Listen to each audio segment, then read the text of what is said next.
Hi, so welcome to this show, and today we are having Associate Director of Florida Consortium of Metropolitan Research Universities. My name's Scott Mauro. Scott Mauro. Yeah. Oh, nice to meet you. Nice to meet you. I mean, you organizing this conference, the National Student Success Conference. That's correct. Yeah. So the National Student Success Conference has been going on since 2018, and then we took a little break for the pandemic. At one point, USF, which is one of our institutional partners down in Tampa. You mean University of South Florida? Right, University of South Florida. They were the project lead. We eventually took that over a couple years ago, so this is the second time we've convened back in person since it last was since it got tabled because of the pandemic 2020. So it was virtual for quite a while. Yeah, we did a speaker series. So we took about 6 months off to kind of figure out how we're going to do and be nimble and pivot just like everybody else did when the pandemic hit in 2020 and 2021. So we moved it online to a webinar speaker series. We did about 6 of those a year. We used. So who are speaking in these webinars? Do you invite scholars, professors from all over It could be professors. It could be researchers. We had a couple authors. We have some great external partners like the Aspen Institute. They gave us a couple speakers. So we basically tapped into our network of higher ed professionals, some that are doing other work outside of university boundaries, and some that were doing work inside of university boundaries to kind of give us a great list, a great lineup of speakers. We did that for about 2 years. It was very successful. And then the conference itself, we started replanning again for an in-person conference in 2023. Setting our eyes on last February.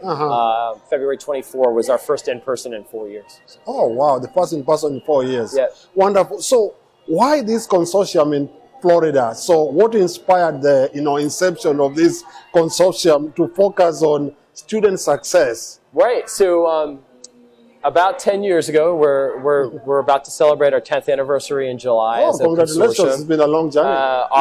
At that time, our 3 presidents at Florida International University, University of South Florida in Tampa, and University of Central Florida here in Orlando were sitting down at lunch at a Board of Governors meeting discussing scaling, partnering, scaling student success initiatives and programs and how they could work together as they compete against, legacy schools like Florida State University and University of Florida. And the late president, John Hitt from University of Central Florida, had mentioned to the other school presidents from USF and FIU about this satellite image of the state of Florida at night, taken from the International Space Station. And if you think about Florida at night, where are the hot points of lights? Meaning where this big city where there's a lot of economic activities going on. So our 3 universities were well positioned on that map as the bright lights of our economy. So in that spirit, UCF is in Orlando. Yes. And FIU is in Miami. And SI? University of South Florida, USF is in Tampa. USF in Tampa. So Tampa, Miami, and Orlando. Yes, the 3 biggest metro areas in the state. So they really got to talking about, well, how can we partner? How can we scale resources? How can we write grants together, write grant proposals together, and then really start coming up with student impact pieces that feed the talent pipeline in the state of Florida to try to get our students to graduate and then take their talents in their expert fields that they went to school for, keep them in those metro areas and give back to their communities. To keep the lights shining brighter at night. Right, to keep the lights shining bright in those 3 metro areas. Okay, cool. It's very clear that this is a 3-day conference. So who are the kind of attendees going right now? Well, we've got the last 2 years, we've had a great mix of out-of-state partners, institutions from as far west as University of Arizona in the Midwest, and we have a private school from the Quad Cities area of Iowa, for example, all the way up to Northeast. We've got a couple schools from Boston here. We've had interest from schools in Tampa, Canada before. So it's been global as well. So the makeup's about 53% in-state, and About 47. 42% out of state, and then another percentage of others, which is the volunteers, some of our sponsors. And so it's an attractive time of year to come to Florida if you live up north or in the Midwest. Yeah, it's a great time. Winters get long, so and that is strategic. That is really absolutely intentional. We want to attract the best practitioners in higher education from all corners of the country, because if you get different lenses in conversations, you come up with better outcomes for students. Sure, definitely. A very noble, venture indeed. So another question I would like you to say, Scott, looking at that camera, what is your vision for the future? You've been associate director, executive director? Well, what I'd like to be, yes, I've been sort of acting executive director for about 15 months. Our former executive director, who actually will be moderating our 10th anniversary panel at lunch today. At lunch today, yeah, okay. Michael, he's the associate vice president of student success at Texas State University in San Marcos, Texas. Okay. Michael brought me on 3 years ago. He's really he did a great job of positioning me and my other colleague, Darlene Durham, who runs the contract piece for us, to kind of run this thing in the absence of an executive director. I'm not sure the intent was to have a vacancy in that position as long as we've had it, but there's been a lot of change, and one of the goals for this conference is to discuss that. How are we coping with that change? By change, you mean changes in funding opportunities? Funding opportunities, leadership. We've had people retire. We've had people take new positions. Yeah. And those are the voices that kind of help with the decision-making of the direction that we're going to take some of our strategic focuses. Oh, okay, wonderful. And I work with them. I get them in the room. We get the discussion going. What's the next big thing we're going to tackle? What's the next big pathway that we need to create for our students? So excellent. So if somebody is watching this and they would like to support the organization, they can be able to reach through the website. Go through the website. They can reach out to me at scott.mauro@ucf.edu. I actually work for UCF, but I run the consortium. So you work at UCF as what's it? Yeah, so technically we're housed on the campus at University of Central Florida.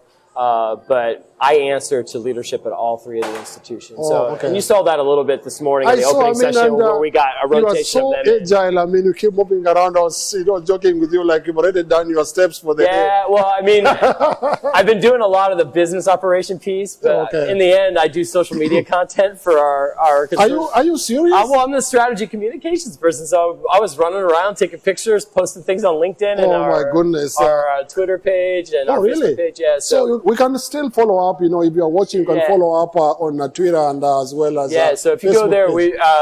I've got a Twitter page for the conference and a Twitter page for the consortium, and I'm sharing those. And so I'm trying to keep that hat on during the course of running around, putting fires out, and answering questions, and just networking in general. So wow, excellent! I see that you're already advertising for the 2026 conference, right?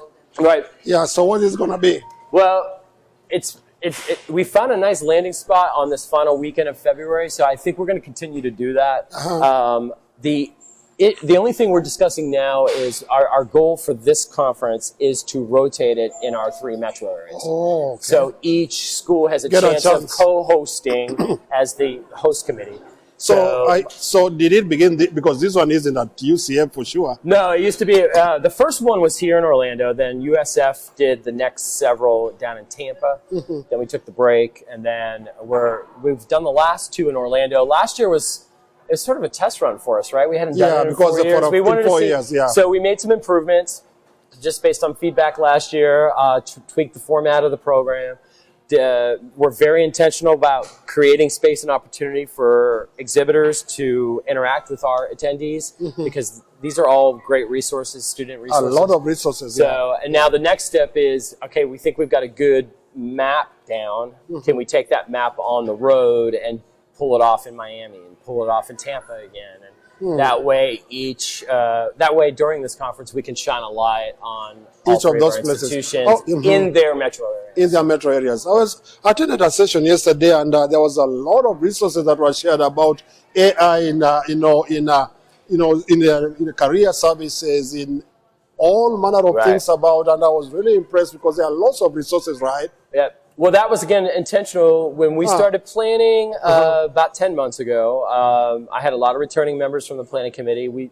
Obviously, one of the first meetings when you're planning a convening like this, you talk about the theme for the convening, right? So I had been attending my conferences and summits as well. AI was so prevalent. Yeah. And in higher ed, we're well past the deficit conversation on AI. Like, oh, we're scared of it. Oh, our students are using it to get ahead the wrong kind of way in the classroom. We're past that conversation because what's happening now is our programs, our colleges within our universities, and our faculty are embracing technology to help improve student outcomes, I should say. So, which ultimately gets them to degree attainment and helps improve their incomes when they get out of school. Yeah. So, if you really get talking to some of these staff members, some of them are faculty, some of them are student affairs professionals, you'll find out the different ways they're engaging AI, companies that deal in AI to help improve student outcomes. Oh, wonderful. I mean, it's been amazing. Yeah. Very amazing. Thank you so much, Scott, Thank you very for much. being I part appreciate of you guys this. coming. Any final thoughts you want to say, directed to the camera? Continue. If you're interested in the Florida Consortium, you can reach out to me at scott.mauro@ucf.edu. I'll be happy to kind of explain our partnership to you and help maybe get involved or get a conversation going on your next student outcomes. So I appreciate it. Thank you so much. Thank you very much. We'll let you go and good Go put job. some more fires out? Yes, thank you. So thank you so much, and we'll keep talking for sure. All right, thank you. And we'll also